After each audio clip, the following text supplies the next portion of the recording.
திருவண்ணாமலை மாவட்டம் செங்கத்தில் உள்ள நீப்பத்துறை சென்னம்மாள் கோயிலை தென்பெண்ணை ஆற்று வெள்ளம் மூழ்கடித்துள்ளது. கூடுதல் விவரங்களை செய்தியாளர் செல்வம் வழங்க கேட்கலாம். செல்வம், வணக்கம். விவரங்களை பதிவு பண்ணலாம். வணக்கம். திருவண்ணாமலை மாவட்டம் செங்கத்தில் பெஞ்சல் புயல் காரணமாக கனமழை பெய்து வரும் நிலையில் தென்பெண்ணை ஆற்றில் வரலாறுகளான வெள்ளப்பெருக்கு ஏற்பட்டுள்ளது. இதனால் செங்கம் நீப்புத்துறை தென்னம்மாள் ஆலயம் முழுவதுமாக நீரில் மூழ்கியுள்ள நிலையில் சாத்தனூர் அணைக்கு வினாடிக்கு 6 லட்சம் கனஅடி நீர்வரத்து அதிகரித்துள்ளது.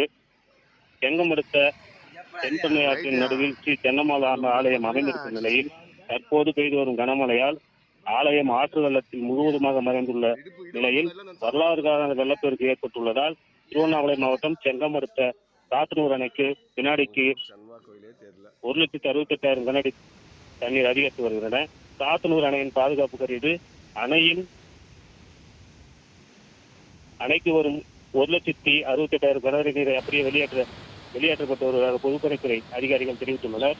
இதனால் தென்பெண்ணை ஆற்றங்கரையின் ஓரத்தில் உள்ள நீப்பத்துறை, இளங்குன்னி, அம்மாப்பேட்டை, கல்லராவி உள்ளிட்ட பகுதி மக்களுக்கு வெள்ள அபாய எச்சரிக்கை விடுக்கப்பட்டுள்ளது.